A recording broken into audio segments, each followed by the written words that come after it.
빌립 집사입니다. 집사 빌립이라고 했는데요. 이렇게 그 직분을 이렇게 기록해 준 이유는 잘 아시는 대로 이 빌립이란 이름이 또 성경에 또 다른 동명이인이 등장하죠. 우리가 너무나도 잘 알고 있는 예수님의 12 제자 중에 한 사람 빌립이 우리가 등장하는 것을 우리가 볼 수가 있습니다. 그래서 그 빌립과 구분하기 위해서 집사 빌립 이렇게 우리가 살펴보는데요. 물론 그 빌립이란 이름의 또 다른 인물도 있어요. 그런데 이제 우리가 성경에는 정확하게 빌립이라고 이름이 나와 있지 않기 때문에 제가 여러분들이 그냥 조금 헷갈릴까봐 제가 언급은 하지 않는데, 성경에서 나오는 이 헤롯 아시죠? 헤롯 왕. 근데 이 헤롯 왕과 관련해서 그 헤롯 왕의 가문 후손 중에 빌립 헤롯이 있어요. 그래서 이제 그 몇 군데 나오는데 여러분들이 나중에 이제 헤롯에 대해서 혹시 우리가 이제 같이 살펴볼 기회가 있으면 그때 살펴보는 것이 좀 더 낫겠다. 혼동이 될 것 같아서 그래서 지금 오늘은 집사 빌립에 대해서 우리가 함께 말씀을 나누어 보도록 하겠습니다.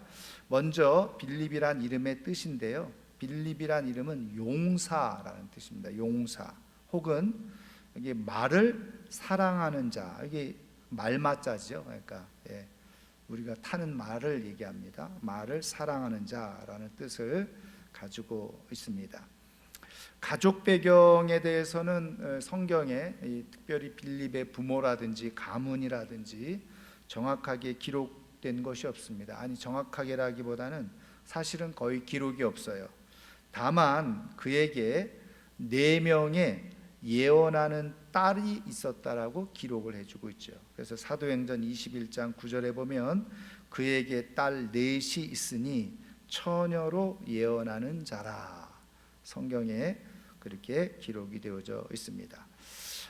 성경에서 이렇게 빌립의 4명의 딸에 대해서 딸이 4인데 예언을 하는 사람이었다라고 이렇게 아주 정확하게 기록해 주고 있는 것은 그 빌립의 어떻게 보면 이제 가문의 어떤 특징을 우리가 조금 알 수가 있죠. 가정의 특징.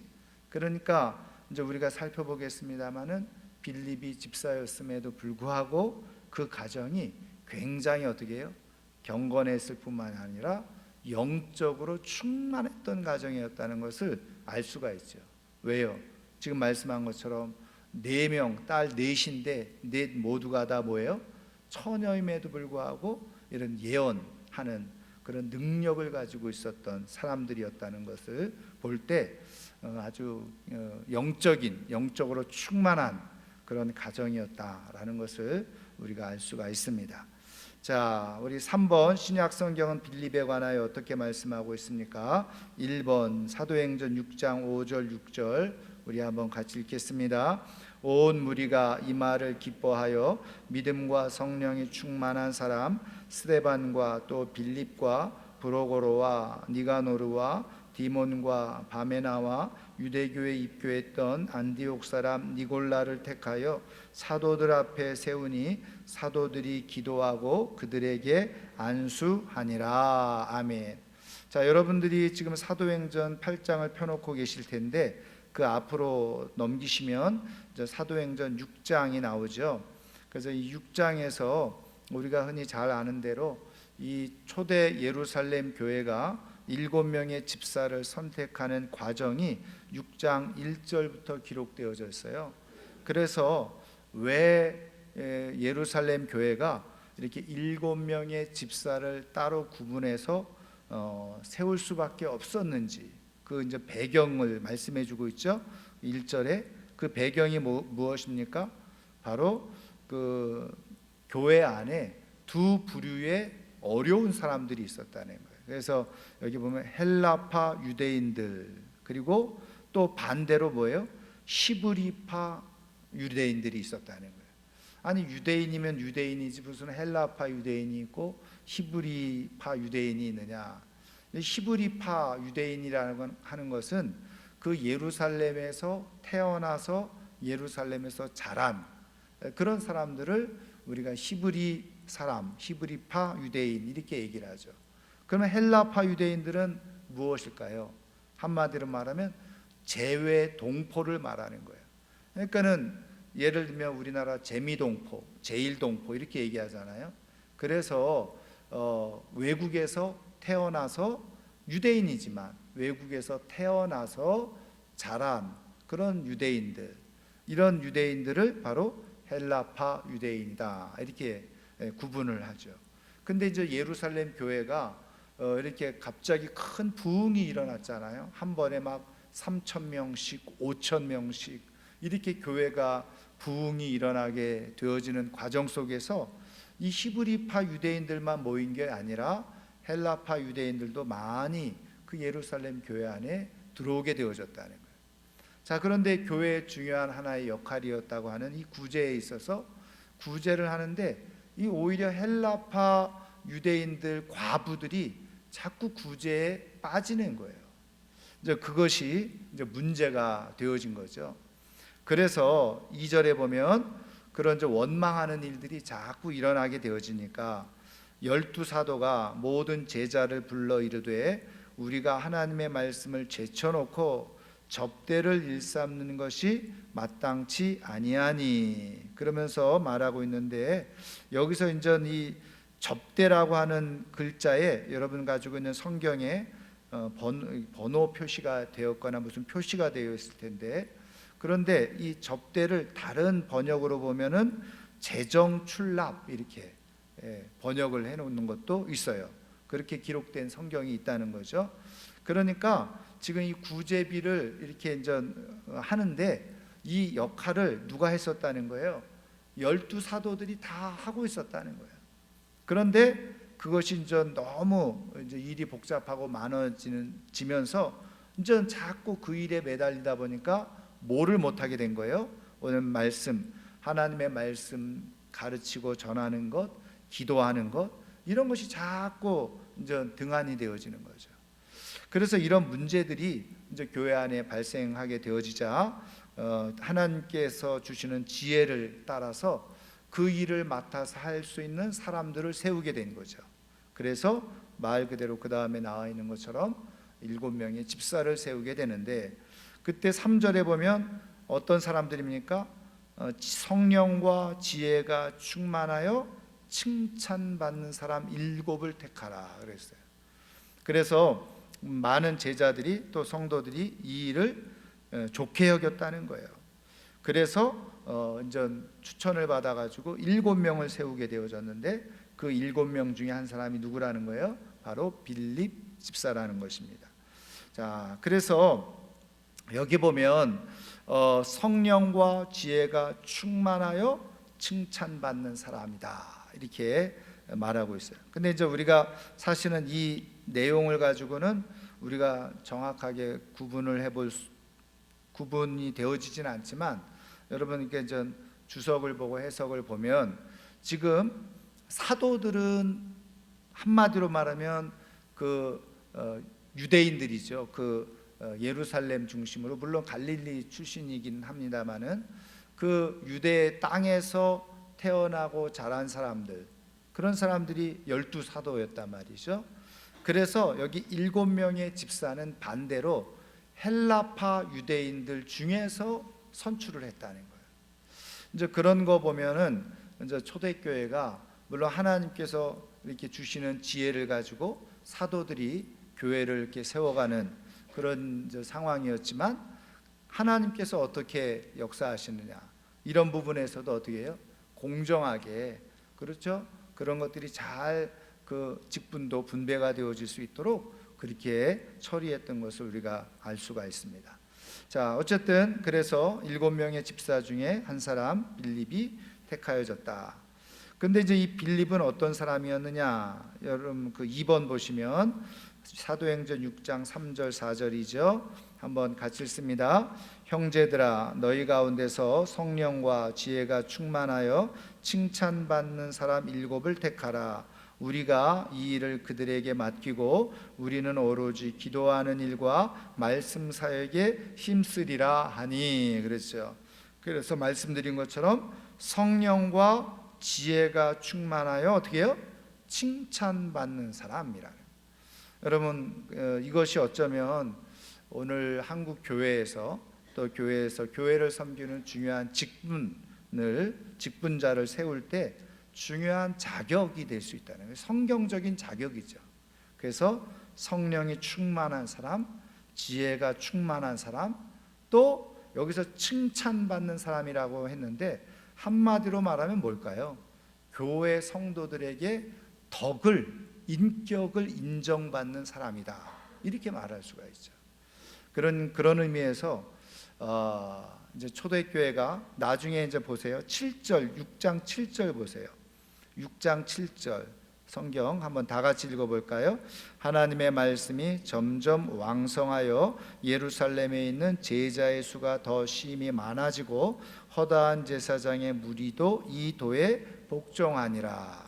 그 앞에 이제 7명의 집사를 세워 안수하고 나서 나타났던 그 예루살렘 교회의 중요한 현상이 뭐냐면 말씀이 점점 왕성해졌다는 거예요. 제자의 수가 더 많아졌다는 겁니다. 그러니까 한마디로 말하면 이 교회가 질적으로 양적으로 부흥하고 성장하는 역사가 일어나게 되어졌다는 거죠. 누구로 인하여서? 7명의 집사가 세워짐으로 인해서 그 초대 예루살렘 교회가 더 왕성하게 그렇게 세워져가는 역사가 일어나게 되어졌다. 이유가 뭘까요? 말씀드린 것처럼 물론 우리가 지금 빌립 집사에 대해서 배우지만 다음 시간에 우리가 또 스데반 집사님에 대해서도 우리가 배우겠지만 아주 뛰어난 이런 집사님들의 어떤 그런 모습도 찾아볼 수 있지만, 그러나 말씀드린 것처럼 어떻게 해요? 여기에 성령이 충만한, 사실 성령이 충만하다, 지혜가 있다, 이거는 사실 우리가 사실은 잘 어떻게 보면 구분해 볼 수 없는 거잖아요. 우리는 성령이 충만하다 그러면 기도만 하고 말이죠, 이렇게 생각하기가 쉬운데 성경을 보면 꼭 그런 것만은 아니잖아요. 그런데 제가 말씀드리려고 하는 것은 여기에 중요한 그 덕목 중에 하나가 뭐냐면 칭찬받는 사람이었다는 거예요. 칭찬받는 사람이라고 하는 것은 무엇이냐? 교회 성도들로 하여금 그의 인격과 덕을 인정받았다는 거예요. 여러분, 사실 그것만 하더라도 굉장히 큰 은혜지요.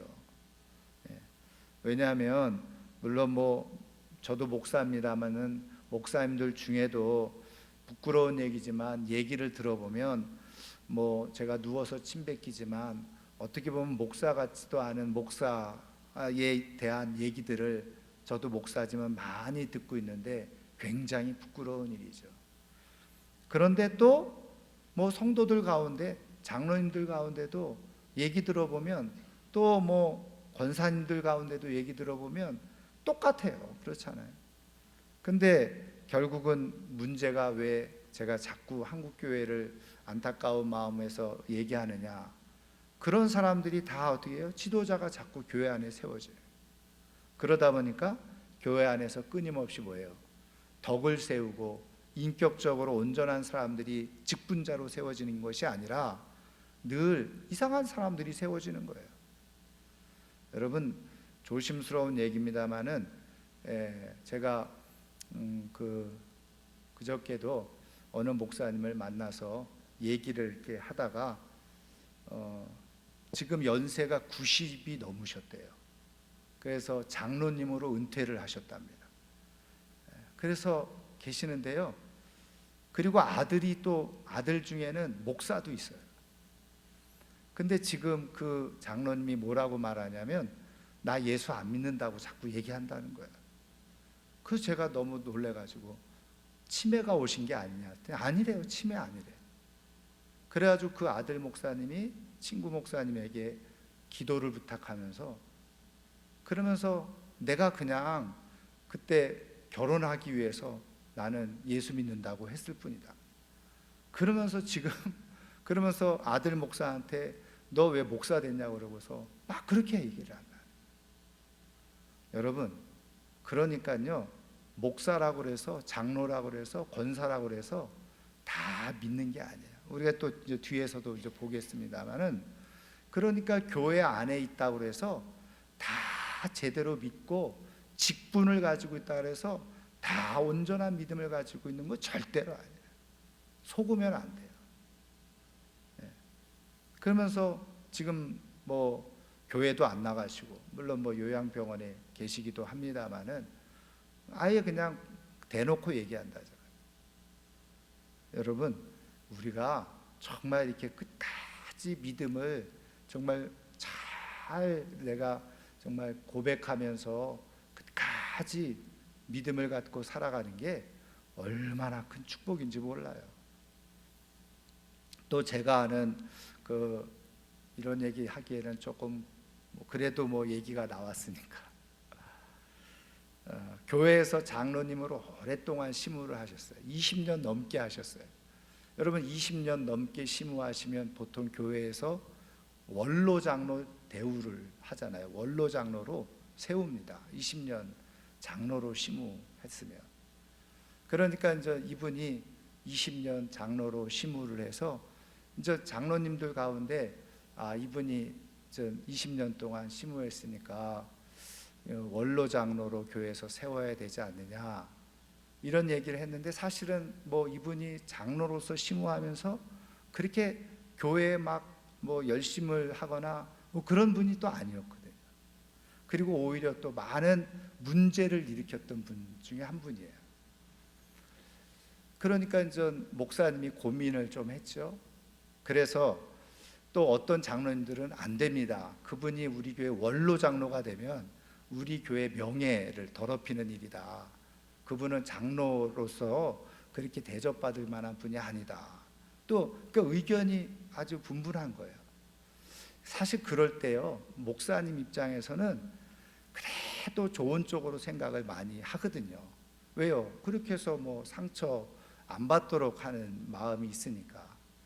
그래서 이제 목사님이 이 장로님을 그럼 한번 만나서 한번 얘기를 좀 해봐야 되겠다 하고 장로님을 만난 거예요. 그러면서 이제 쭉 이런저런 얘기를 하는데 그러더라는 거예요. 저는 성경 안 믿습니다, 이러더라는 거예요. 그러면 그래서 목사님이 너무 놀래가지고, 그럼 지금까지 왜 교회를 이렇게 나오셨냐고. 그랬더니 어머니가 교회 다니라고 그래서 내가 지금까지 교회 다닌 거고 장로 된 거고, 나는 성경 안 믿습니다. 그래서 목사님이 너무 쇼크를 받으신 거예요. 그래가지고는 돌아와서 교회에서는 장로님들한테 그런 말씀은 할 수는 없고, 그래서 목사님이 그분은 안 되겠습니다, 이렇게 얘기를 했대요. 근데 이 목사님이 이런 자세한 내용을 얘기를 안 하니까 또 일부 장로님들은 목사님이 그 장로를 싫어해서 원로 장로를 세우려고 하지 않는구나, 또 이렇게 오해를 하기도 하고. 그런데도 이 목사님이 차마 그 얘기를 못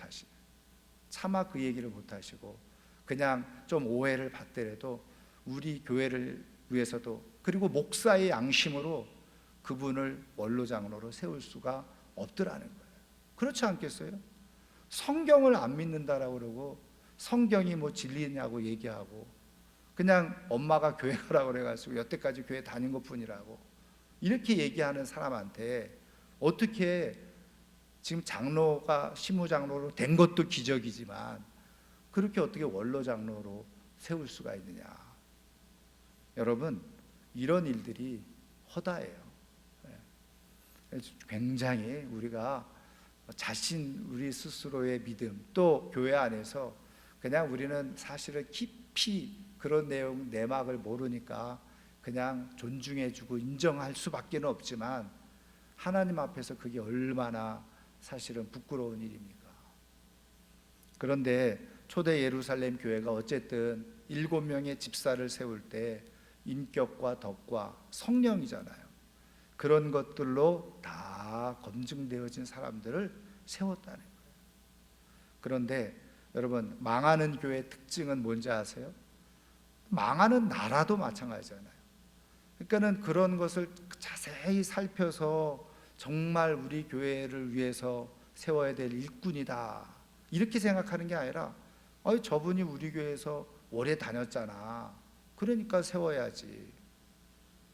여러분, 이게 얼마나 잘못된 생각이에요. 저 사람이 나랑 친하잖아, 내가 저 사람하고 신앙생활한 지 얼마나 됐는데, 이렇게 생각을 하는 거예요. 여러분, 이것을 인기투표식으로 생각을 해요. 그러니까 어떻게 돼요? 명예로 생각하고 말이죠. 그러니까 이제 교회가 점점 힘들어지는 거죠.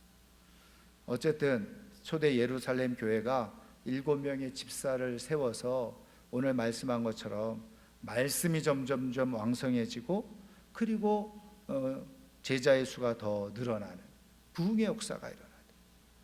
저는 우리 교회도 이렇게 세워지는 직분자들을 통해서 정말 하나님의 영광이 더 아름답게 드러나는 복이 있기를 주님의 이름으로 축원합니다. 그래서 성령과 지혜가 충만한 사람이에요. 칭찬받는 사람이에요. 그런 사람들이 세워질 수가 있어야 돼요. 자, 3번 보겠습니다. 3번.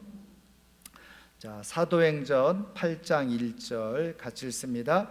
그날에 예루살렘에 있는 교회에 큰 박해가 있어 사도 외에는 다 유대와 사마리아 모든 땅으로 흩어지니라. 아멘.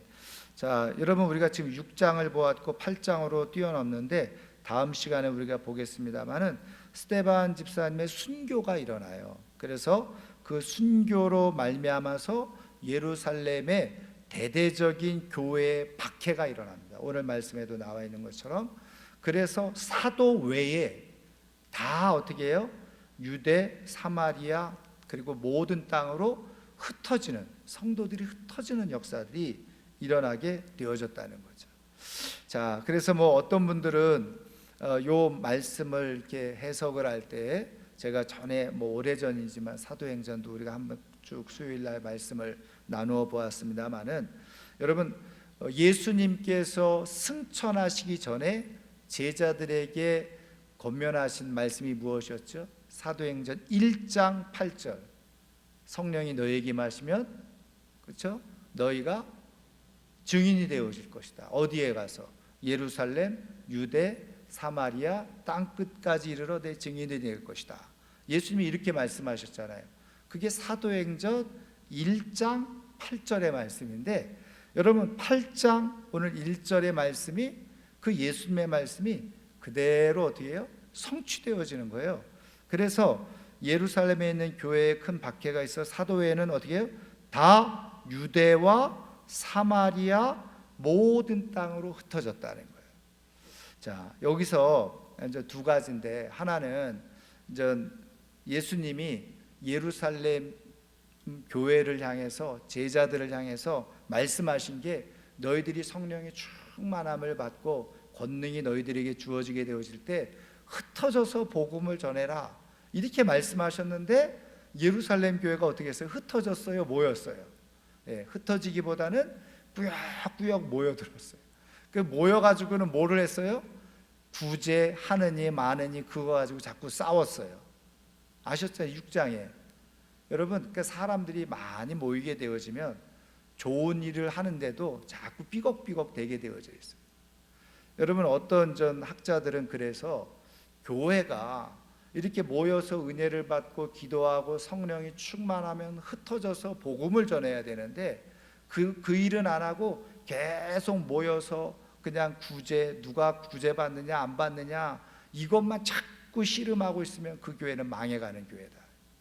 그래서 어떤 학자가, 주석가는 이 본문을, 그럼 예루살렘 교회에 왜 갑자기 이런 큰 박해가 일어나느냐, 하나님께서 그런 박해를 통해서 강제적으로 흩으셨다는 거예요. 사람들이 자꾸 모여가지고 교회를 통해서 덕만 보려고 자꾸 하니까. 여러분, 교회를 통해서 덕 보려고 하는 게 아니라 우리의 신앙의 중심은 뭐예요? 교회를 세워가고 교회를 교회답게 하는 거죠. 교회의 사명을 이루어가도록 하나님은 우리를 부르셨는데, 교회를 통해서 자꾸 덕을 보려고 하는 거예요. 그런 사람들이 모여드는 거예요. 여러분, 교회를 통해서 자꾸 내가 뭔가 덕 보려고 하는 사람들이 모이는 교회일수록 망해가는 교회죠. 그런 교회는 하나님께서 어떻게 해요? 오늘 말씀대로 보면 강제로 흩으시는 거예요. 그런 교회는. 왜? 교회로서의 사명을 감당하지 못하니까. 그래서 교회, 참된 교회, 하나님께서 세워가시고 영광 받으시는 교회는 어떤 거예요? 모여서 기도하고 은혜 받고 성령의 능력을 체험하고, 그리고는 빨리 흩어져서 열심히 복음 전하고 선교하는 거예요. 그게 하나님이 말씀하시는 건강한 교회. 그래서 내가 뭔가 교회를 통해서 뭔가 그냥 덕을 조금 받으려고, 덕 보려고 하는 그런 마음을 가지고 있는 사람들이 모이면 그 교회는 망해가고, 내가 하나님이 나를 부르셨고 내 사명이 무엇인가, 교회를 잘 세워가고 교회를 통해서 하나님의 영광을 드러내는 그런 삶으로 살아야지 라고 믿고 깨닫고 그렇게 신앙생활하면 그 교회는 복이 되어지고 그 신앙도 복된 신앙이 되어져요. 자, 어쨌든 지금 예루살렘 교회가 예수님이 흩어지라고 그랬는데 흩어지지 않고 꾸역꾸역 모이기만 하니까 하나님이 강제로 흩으셨다. 그리고 말씀드린 것처럼 또 어떤 학자는 예수님이 말씀하신 것을 그대로 이루시고 성취하는 그런 때라는 거죠. 바로 이때에 말씀드리려고 하는 것은 빌립 집사님도 사도 외에는 다 흩어졌으니까 빌립 집사님도 예루살렘을 떠나는 그런 이런 일이 일어나게 됐다는 거죠. 그래서 3번, 빌립은 예루살렘 교회의 박해로 인하여 흩어져 나간 성도 중에 한 사람이었다. 흩어진 성도 중에 한 사람이었다. 그래서 이제 우리가 이제 교회 역사를 이렇게 살필 때도 로마에, 우리가 로마서를 사도 바울이 쓸 때도 로마에 이미 교회가 세워져 있었잖아요. 근데 그 로마에까지 어떻게 교회가 세워질 수 있었느냐? 바로 이것을 근거로 삼죠. 이때 흩어졌던 사람들. 근데 우리가 사도행전 1장을 읽어보면 17개 지역에서 오순절 예루살렘에 왔잖아요. 그리고 성령의 역사를 직접 목격했잖아요. 17지역에서 온 사람들이. 근데 그 17지역에서 온 사람들 중에서 어디에서도 왔어요? 로마에서도 왔던 사람들이 있었던 거예요. 그리고 목격했고 베드로의 설교를 통해서 예수가 그리스도, 구세주고 메시아라는 것을 깨닫고 세례를 받은 사람들이 있었고, 이때 박해로 인해서 흩어지게 됐을 때 다시 로마로 돌아가는 일이 일어나게 되고, 그래서 그 사람들이 가서 어떻게 해요? 로마로 가서 예수가 그리스도라 하는 것을 전하고 그것을 믿는 유대인들을 중심으로 교회가 세워졌다는 거죠.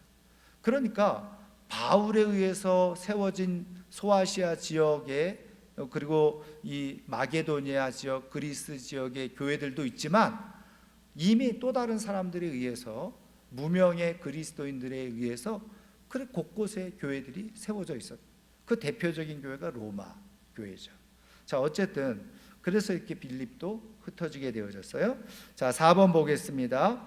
그럼 빌립은 흩어져서 어디로 갔느냐? 사도행전 8장 4절, 4번 같이 읽습니다. 그 흩어진 사람들이 두루다니며 복음의 말씀을 전할새 빌립이 사마리아 성에 내려가 그리스도를 백성에게 전파하니 그랬어요. 그래서 이 빌립 집사님은 제일 먼저 어디로 간 거예요? 사마리아로 갔어요. 그래서 4번, 빌립은 사마리아에 가서 그리스도를 전했습니다. 여러분, 이게 또 굉장히 중요한 의미가 있는 그 사건이죠. 그래서 사실 8장에 이렇게 이제 그 사마리아에 가서 복음을 전한 것을 특별하게 기록해 놓은 이유가 있어요. 우리가 잘 아는 것처럼 정통 유대인들은 사마리아를 같은 유대로 인정했어요? 인정하지 않았어요? 인정하지 않았거든요. 그래서 여러분 그 지도를 보면 갈릴리 지방, 그 가운데가 사마리아 지방, 그리고 밑에가 유대 지방이에요. 근데 그냥 우리는 가운데로 이렇게 통하면은 뭐 얼마나 편하게 잘 다니겠어요? 근데 이 유대인들이 사마리아 땅을 다니지 않았다는 거예요. 그러면 어떻게 다녔느냐? 그 옆에 있는 서쪽에 있는 요단강, 그쪽 건너서 요단강 줄길을 따라서 길을 따라서 가서 갈릴리로 들어가요.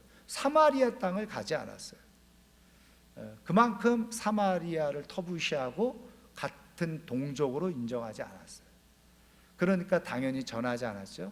근데 재미있는 것은요, 예수님이 그 사마리아 길로 가시죠. 요한복음 4장에 사마리아로 가셔야 될, 통과하셔야겠는지라 그러면서 요한복음에 보면 수가성에서 누구를 만나요? 여인을 만나서, 그래서 여인에게 복음을 전하고, 그 여인이 예수님이 드디어 메시아라는 것을 깨닫고 발견하고 사마리아 사람들에게 예수님이 메시아인 것을 증거하고 선포하잖아요. 그래서 그쪽 사마리아 사람들이, 많은 사람들이 예수님을 믿게 되어지는, 요한복음에 그것이 기록되어져 있지 않아요? 자, 그런데 중요한 것은 특별히 이 빌립 집사님이 바로 이 사마리아 땅, 예수님만 가셨던, 다른 제자들은 가려고 하지 않았던, 가보고자 하지 않았던 사마리아 땅으로 들어갔다. 그래서 사실은 빌립 집사님이 어떻게 보면 하나님께서 기억하시는 집사님이 돼요. 여러분, 7명의 집사님이 세워졌는데, 앉아 우리가 다음 주에 스데반 집사님에 대해서 우리가 한번 살펴보겠습니다만은, 스데반 집사님은 집사님들 중에 최초의, 평신도 중에 최초의 순교자로 기록되어지죠. 그런데 이 빌립 집사님은 어떤 사람으로요? 아무도 가고자 하지 않았던 사마리아 땅에 들어가서 복음을 전했던 그런 지도자로 그렇게 성경이 기록해주고 있다는. 그러니까 어떻게 보면은 개척자죠, 개척자. 하나님은 어떤 사람을 인정하시고 기억하실까요? 아무도 가지 않으려고 하는 그런 곳에 가서 복음을 전하는 사람을 하나님은 기억하시죠. 물론 저 빌립 집사님도 하나님께서 말씀하셨으니까. 근데 이 사마리아로 빌립 집사님이 갈 수 있었던 이유는 뭘까? 헬라파 유대인이었기 때문에 그게 가능했습니다.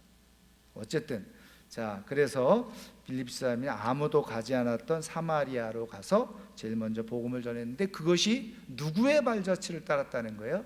요한복음 4장에 나왔던 것처럼 예수님의 발자취를 그대로 따랐고, 예수님께서 예루살렘과 온 유대와 사마리아 이렇게 얘기를 했잖아요.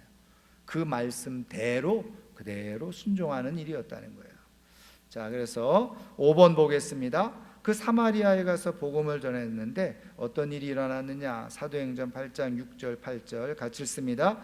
무리가 빌립의 말도 듣고 행하는 표적도 보고 한 마음으로 그가 하는 말을 따르더라. 많은 사람에게 붙었던 더러운 귀신들이 크게 소리를 지르며 나가고, 또 많은 중풍병자와 못 걷는 사람이 나으니 그 성에 큰 기쁨이 있더라. 아멘.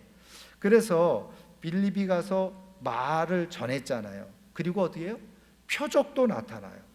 그래서 많은 사람들에게 귀신들이 떠나가고 병자들이 고쳐지는 그런 기적의 역사들이 일어나요. 여러분, 빌립 집사님이 이런 능력이 있어서 그랬느냐? 뭐 그럴 수도 있죠. 근데 이미 우리가 잘 아는 것처럼 성령으로 충만한 사람이었잖아요. 우리가 이제 또 다음 시간에 스데반 집사님을 보겠지만, 스데반 집사님은요 이런 기적과 능력이 없었어요. 스데반 집사님.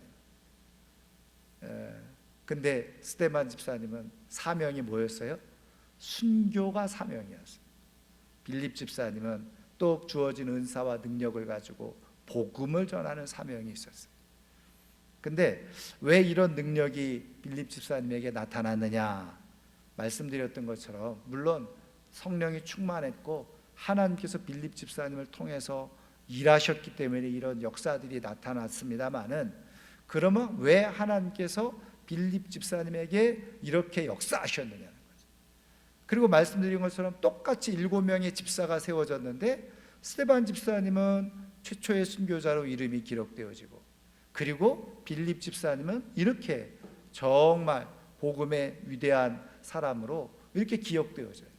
근데 나머지 5명은 잘 기억에 남지 않잖아요. 기록에 남지 않잖아요. 똑같이 7명이 세워졌는데, 이제 우리가 그것을 한번 잘 생각해 볼 필요가 있죠. 자, 그런데 왜 그러면 빌립 집사에게 이런 능력이 있느냐? 제가 말씀드렸던 것처럼 아무도 가려고 하지 않은 사마리아 땅으로 갔잖아요.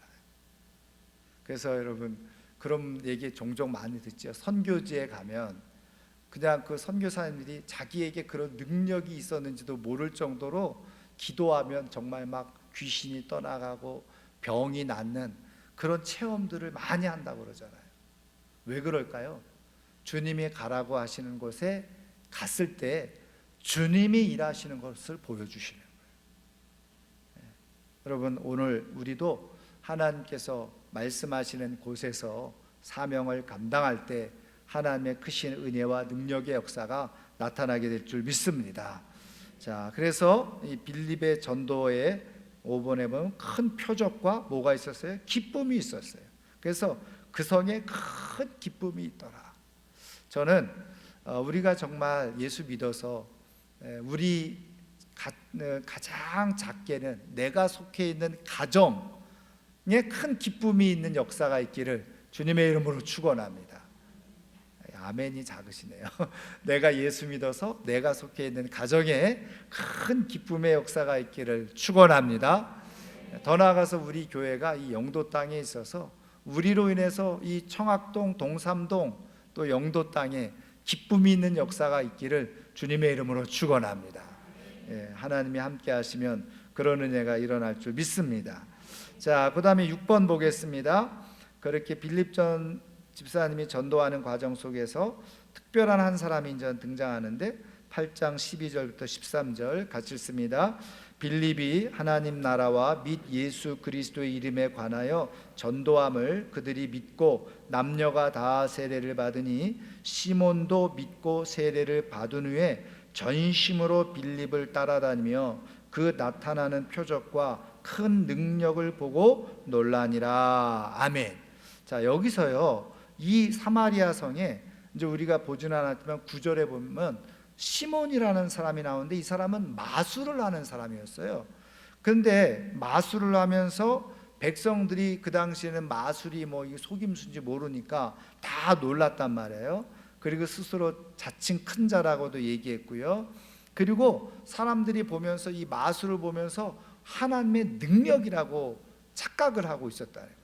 근데 이 마술사 시몬이 말이죠, 빌립이 와서 복음을 전하고 귀신을 내어쫓고 병든 자를 일으키고 이런 기적을 보면서 자기는 속이는 기술이었는데 이거는 그런 게 아니잖아요. 그러니까 이 시몬도 깜짝 놀란 거예요. 그래서 오늘 우리가 읽은 말씀대로 이 빌립이 전하는 말씀을 듣고 그리고 믿고 그리고 뭐까지 받았어요? 세례를 받았어요. 그리고 오늘 말씀에도 나와 있는 것처럼 전심으로 빌립을 따라다니기 시작했어요. 그러니까는 우리식으로 말하면 빌립의 집사가 된 거죠. 빌립 집사님의 제자가 된 거예요. 제자가 전심으로 빌립을 따라다니게 되었죠. 관심을 가지게 된 거죠. 자, 제가 이제 여기서 이 시몬이라고 하는 사람이 믿었어요. 심지어는 세례도 받았다고 그랬어요. 전심으로 따라다녔다고 그랬죠. 그런데 이제 뒤에 이제 우리가 나중에 보면 이제 사도들이 와서 검증을 하고 그리고 성령이 임하는 것까지 이제 경험을 하게 되어져요. 보게 된 거죠.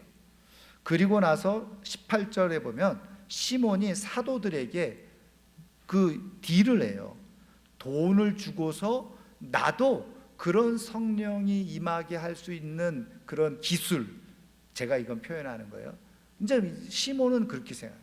나도 그런 기술, 그런 능력, 내가 돈을 줄 테니 그거를 나에게 좀 나도 그런 능력을 갖게 해달라, 이렇게 요청을 해요.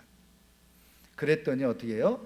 바로 이 베드로가 뭐라고 그래요? 20절에 보시면 내가 하나님의 선물을 돈 주고 살 줄로 생각하였으니 내 은과 내가 함께 망할지어다. 그러면서 뭐라고 그래요? 21절에 하나님 앞에서 내 마음이 바르지 못하니 이 도에는 내가 관계도 없고 분깃될 것도 없느니라, 이렇게 선포해버려요. 그러니까 제가 말씀드린 것처럼 보세요.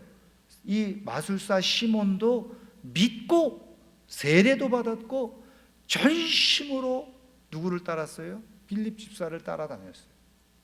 그런데 그의 마음은 진심으로 말 그대로 정말 하나님의 말씀을 가지고 믿었던 것이 아니었다는 거예요. 다른 의도를 가지고 예수를 믿은 거예요. 다른 의도를 가지고 오늘식으로 말하면 교회를 다닌 거예요. 여러분, 우리가 가룟 유다에 대해서 우리가 말씀을 배우면서도 똑같았잖아요. 가룟 유다도 계속 3년 동안 예수님을 따랐지만 자기 의도를 가지고 예수님을 따랐죠. 그런데 끝까지 자기 의도를 버리지 않아서 망한 거예요. 여기 마술사 시몬도 그래요. 그러니까 우리가 여러분 교회 안에 있어도 똑같습니다. 겉으로는 다 믿고 세례도 받고 열심히 나오고 있지만, 그러나 근본적으로 내 마음에 내가 생각하는 것이 말씀 앞에서 바뀌어지지 않으면요, 아무 의미가 없는 거예요. 물론 우리가 모를 때는요, 마치 영적으로 어린아이와 같아서 그냥 모르니까 내 생각을 가지고 교회 오고 내가 뭐 요구하고 꿈꾸고 기대하는 것을 가지고 교회 나와서 예수 믿을 수 있어요. 그런데 말씀을 들으면서 예수님과 인격적인 만남과 교제를 통해서 이렇게 믿는 게 아니구나, 이것을 위해서 믿는 게 아니었구나, 생각이 바뀌어져요. 그리고서 말씀을 따라서 자신의 생각과 자신의 인생과 자신의 어떤 삶의 모습을 바꿔야지 그게 온전한 믿음으로 되어지거든요. 구원받는 믿음이 되어지고 영광 얻는 믿음이 되어지는. 근데 끝까지 그게 바뀌어지지 않아요. 제가 이렇게 지금까지 뭐 오랫동안 목회를 하면서 뭐 교육전사 때부터 30년이 이제 넘어갔잖아요. 이렇게 목회를 하면서 보면 그런 분들이 진짜로 있어요. 그리고서 어떻게 해요? 자기 생각을 가지고 하나님을 시험을 해요. 그러다가 그게 안 되잖아요. 그러면 하나님이 없어. 그리고 튕겨져 나가는 사람들이 있는 걸 발견하게 돼요. 여러분, 우리가 진리를 알면 진리로 인해서 내 삶이 말씀과 진리로 내 삶이 이끌어가도록 돼야 되죠. 나는 계속 내 생각과 마음은 바뀌지 않고, 그리고서 말씀으로 그것을 내가 그냥 이용하려고 하면 그 사람은 참된 믿음이 될 수가 없다. 여러분, 어쨌든 지금 그래서 6번에 보면 빌립의 전도에 마술사 시몬도 세례를 받고 빌립을 따라다녔습니다. 그러나 말씀드린 것처럼 여전히 그의 마음이 변화되어지지 않았던 것을 볼 수가 있는 거죠. 자, 그래서 7번 보겠습니다. 자, 그런 일이 있고 나서 어떤 일이 일어났느냐? 사도행전 8장 14절부터 17절 같이 읽습니다. 예루살렘에 있는 사도들이 사마리아도 하나님의 말씀을 받았다함을 듣고 베드로와 요한을 보내매 그들이 내려가서 그들을 위하여 성령 받기를 기도하니 이는 아직 한 사람에게도 성령 내리신 일이 없고 오직 주 예수의 이름으로 세례만 받을 뿐이더라. 이에 두 사도가 그들에게 안수하며 성령을 받는지라. 아멘. 자, 그래서 이제 이 빌립이 전도한 사람들에 대해 사마리아가 이렇게 복음을 들었다는 얘기를 듣고 베드로와 요한이 와가지고 확인을 하죠. 그리고 기도하고 성령이 그들에게 임하는 역사들이 일어났던 것을 보게 되어집니다. 그래서 7번, 빌립은 사도들의 복음 사역의 길을 예비해 놓았다는 거예요. 예비해 놓았어요. 자, 그 다음에 8번 보겠습니다. 사도행전 8장 26절부터 29절 같이 읽습니다.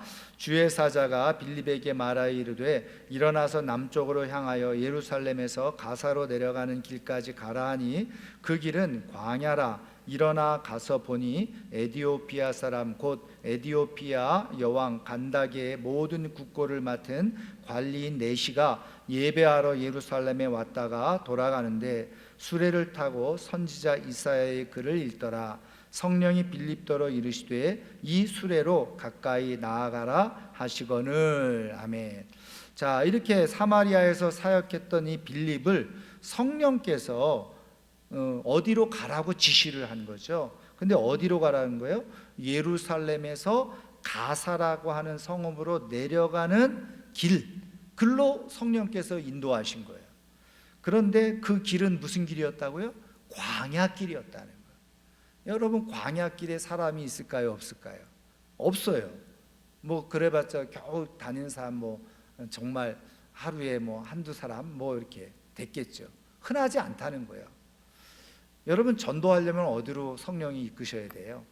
사람 많은 곳으로 이끌어야지. 아니 그래야지 뭐 사람들이 확 그냥 모여들고, 뭐 빌립이 그런 능력이 없었던 사람도 아니었고. 그런데 중요한 것은 보세요. 이게 중요한 거예요. 성령이 빌립을 어디로요? 광야로 이끄시는데 빌립은 그대로 순종하는 거예요. 아니 여기 사람들이 얼마나 많아요. 여기에서 내가 전화할게요. 이게 아니에요. 성령이 이끄시는 대로 갔다. 근데 거기에 누가 있었던 거예요? 구원받을 사람, 에디오피아 내시가 있었던 거예요. 네. 여러분, 그러니까 우리는 생각할 때 아이고 여기서 복음 전하면, 이 사람에게 복음 전하면 꼭 잘 믿을 것 같고, 믿을 것 같고, 구원받을 것 같고, 그렇죠. 네. 우리 생각일 때가 많아요.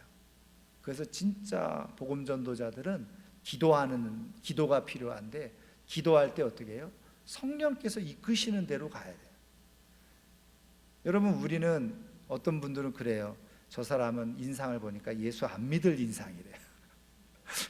그렇게 말하는 분들 있죠. 저 사람은 꼭 예수 믿을 인상인 것 같아요. 이게 다 우리들이 착각하고 있는 거 아니에요?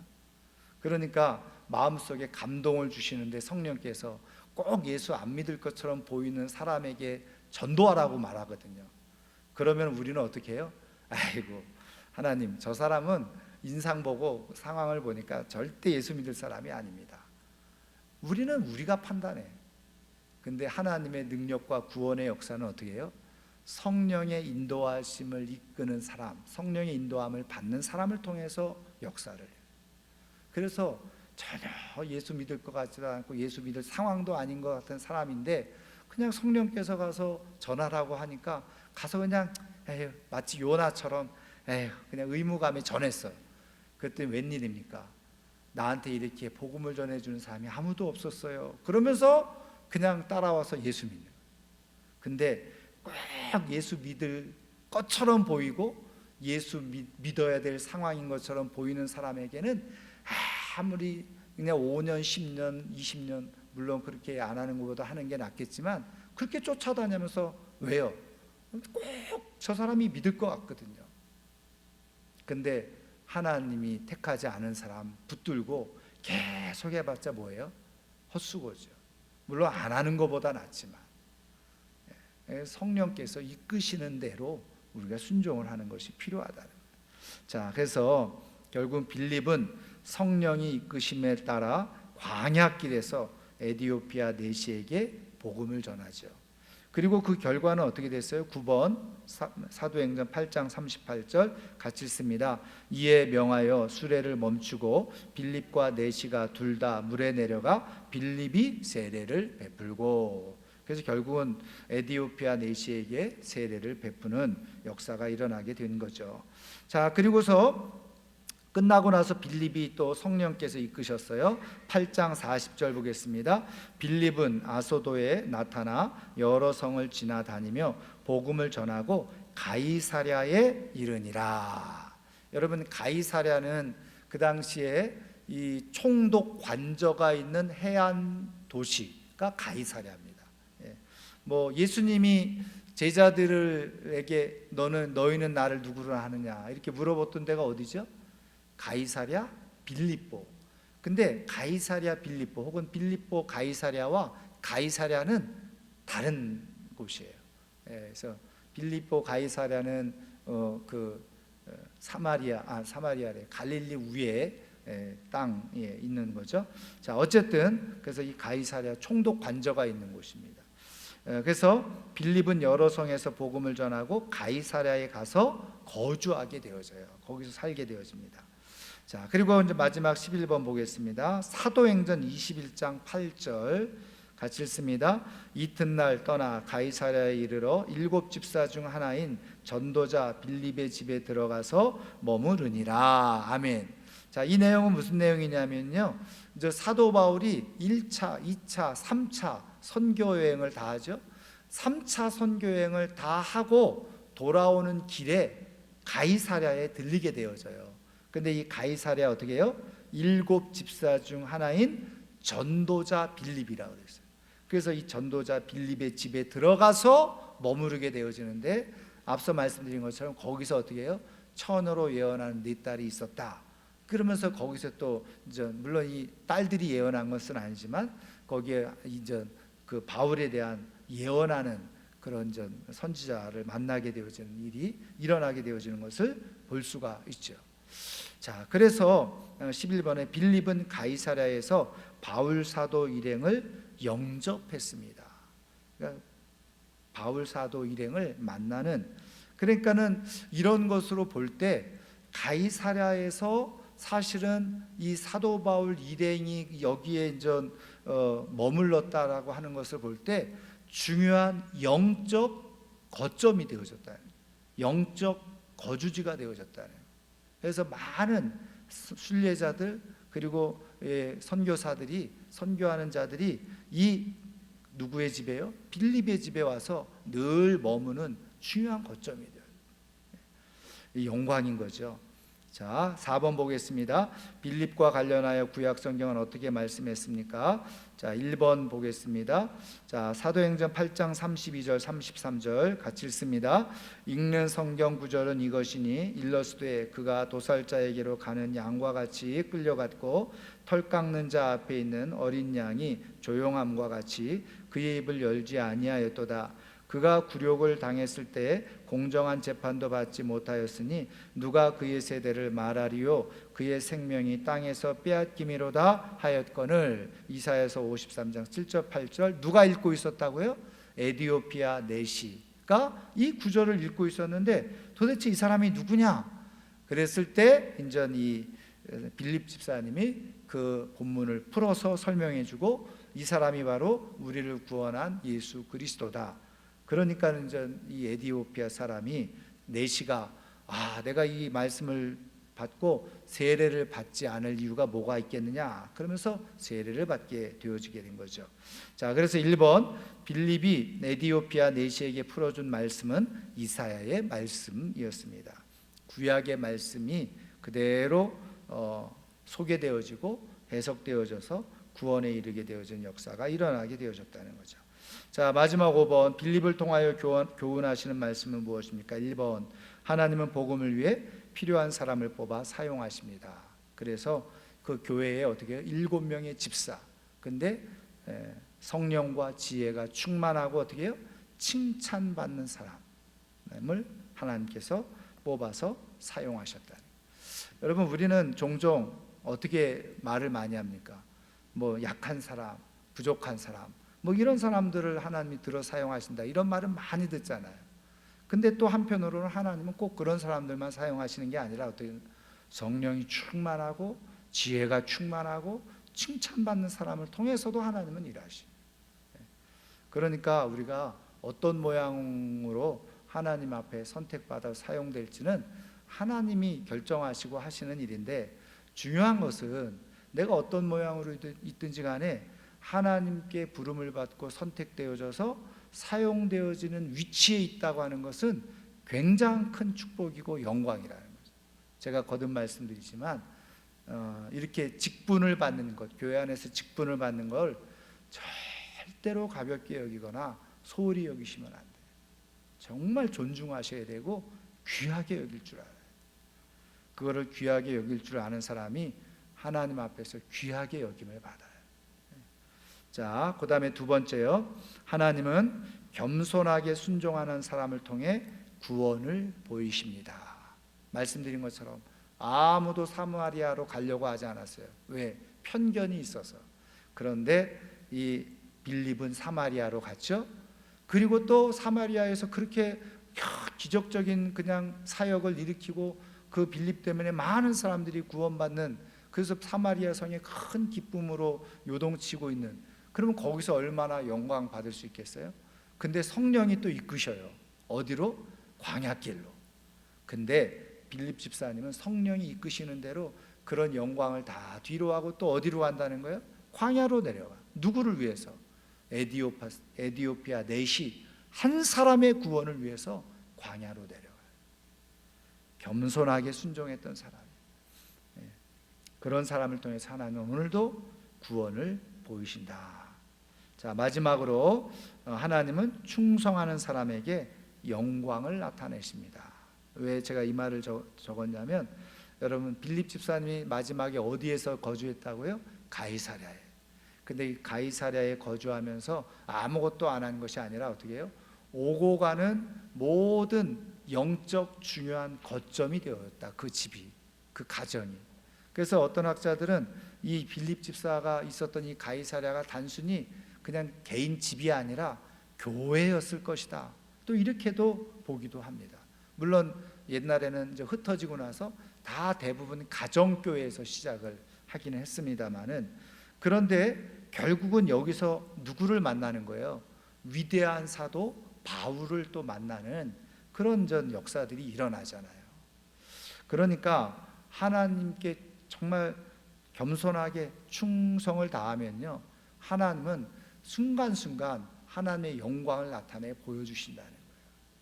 여러분, 오늘 우리가 부르심을 받은 자리에서 어떤 자리에 있든지 간에 하나님이 우리를 필요로 해서 불러서 세우시고 사용하시고자 할 때 겸손하게, 그리고 끝까지 잘 충성하는 가운데 나를 통해서 내 주변에 기쁨과 구원이 일어날 뿐만 아니라 더 나아가서 나는 그런 상황 속에서 하나님의 영광을 볼 수 있는 그런 멋진 삶으로 살아갈 수 있기를 주님의 이름으로 축원합니다. 축원합니다. 자, 이 시간 우리 한번 3분 정도 이 빌립 집사님의 모습을 통해서 오늘 나에게 도전하시는 하나님의 도전이 무엇인가 잘 깨닫고 또 함께 한 3분 정도 기도하는 시간을 갖도록 하겠습니다. 기도하겠습니다.